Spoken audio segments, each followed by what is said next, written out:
Pria itu sangat miskin hingga dia tidak bisa membayar sewa. Pria itu bernama Insung. Karena hidupnya yang tidak menguntungkan, dia pergi ke gunung untuk mencari kematiannya.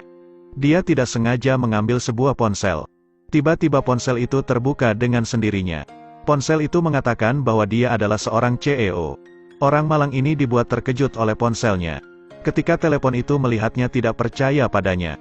Dia langsung membuka bank digital. Dan juga mentransfernya uang senilai 1 miliar. Ketika Insung melihat uang yang ada di rekeningnya, dia sangat terkejut. Kemudian telepon itu menjelaskan kepadanya. Telepon itu bahkan tidak tahu apa yang terjadi. Malam itu dia sedang mengendarai mobil truk. Tetapi dia tiba-tiba koma. Namun saat dia bangun, dia sudah berubah menjadi sebuah ponsel. Karena itu Insung akan menggantikannya untuk pergi bekerja. Tapi selama Insung membantunya, sisa uangnya juga akan dianggap sebagai jasa dan akan ditransfer kepadanya. Insung berkata padanya bahwa dia pernah ke perusahaan telepon untuk wawancara. Tapi sayangnya dia tersingkirkan. Saat ini telepon itu tidak menjawabnya. Setelah itu Insung menerima pesan yang mengundangnya untuk bekerja sebagai CEO. Namun sebelum menjabat, Insung segera bersiap terlebih dahulu sebelum bekerja. Kemudian telepon mengambil kartu hitamnya keluar. Dia mengubah penampilan luar dan dalamnya.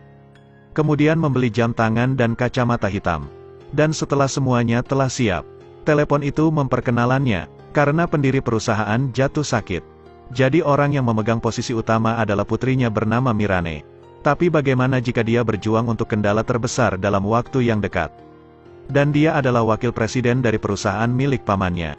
Dua hal besar ini yang harus diperhatikan olehnya. Ide utamanya adalah CEO dari perusahaan itu. Setelah mereka melihat Insung, mereka sudah tidak asing lagi dengan pria ini. Karena pria tua itu sudah menyingkirkan kendala dari sisinya. Insung ingin mewawancarai orang yang akan menjadi sekretarisnya. Ketika dia akan melakukan wawancara, dia tidak sengaja bertabrakan dengan Insung.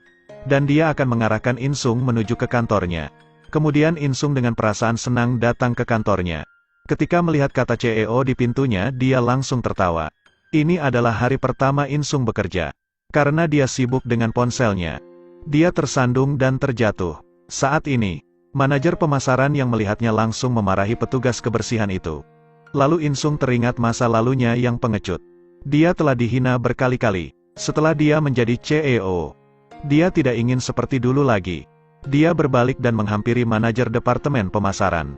Ini adalah perusahaan saya. Apakah Anda ingin dipecat? Tapi manajer tidak tahu bahwa Insung adalah CEO perusahaan itu.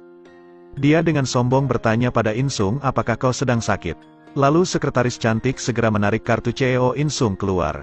Melihat itu manajer sangat terkejut. Sekretaris itu berkata bahwa direktur mengundangnya. Kemudian karena untuk mengetahui kebenarannya, dia segera mengirim 1 miliar remunerasi. Dan membiarkannya pergi ke rumahnya untuk mencari penyebabnya. Dia melihat mereka baru saja sampai di rumah. Tapi setelah pria itu mengantar istrinya, dia tidak tinggal dan langsung pergi. Dia meninggalkan istrinya di rumah sendirian. Melihat itu Insung menduga bahwa pria itu adalah seorang penjaga di rumah itu. Meskipun dia tidak tahu siapa yang membuat ini. Tapi Insung tahu bahwa jika ada orang yang ingin menyakitinya, maka tidak ada yang lebih cocok selain kepala pelayannya. Tapi yang mengejutkannya adalah ketika keduanya berjalan. Insung melihat sosok familiar lainnya. Dia melihat sekretarisnya di sana. Ketika dia melihat ini, dia langsung mengambil fotonya. Karena di brankas itu ada dokumen penting.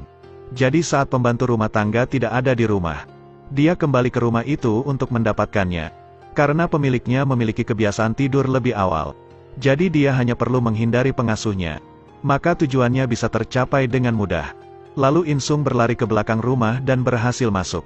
Meskipun dia terekam oleh kamera pengintai, ponselnya juga segera menghapus jejaknya. Tapi saat itu Insung mengira dia akan mudah mendapatkannya. Dia tidak sengaja membuat kegaduhan. Insung dengan hati-hati menempatkan perisainya kembali. Lalu dia segera pergi. Tapi ketika Insung sampai di perpustakaan, ternyata brankas yang menyimpan dokumen penting itu kosong. Ini sangat mengejutkannya. Tapi sekarang pengasuhnya telah mendekatinya. Jadi Insung harus bergegas keluar dari rumah itu. Namun tidak terduga. Karena dia sangat panik. Dia tidak sengaja menyebabkan kegaduhan lagi. Pengasuh itu merasakan hal yang janggal. Dia segera berlari ke tempat suara itu berasal. Dengan hati-hati dia mengamati sekitar. Tapi dia tidak melihat apapun dan dia segera mencarinya lagi. Saat ini Insung berada di mobil di belakangnya. Saat keduanya gugup, lampu di ruangan itu menyala. Orang yang menyalakan lampu ini adalah kepala pelayan yang baru saja kembali. Insung bersembunyi dalam kegelapan. Yang tadinya Insung hanya gugup saja. Sekarang dia menjadi lebih panik. Suara CEO berubah menjadi panggilan yang tidak dikenal. Pengasuh mendengar bahwa teleponnya berdering. Lalu keduanya pergi meninggalkan ruangan. Saat mereka pergi, Insung merasa sangat lega. Tapi Insung mendapat pesan dari nomor tidak dikenal itu lagi. Dan isi pesan teks itu membuatnya ketakutan. Dia tidak tahu siapa yang mengirimnya. Hal itu sejenak membuatnya terdiam. Dan cerita pun berakhir. Terus ikuti Edelweiss Review untuk mendapatkan update cuplikan film berikutnya.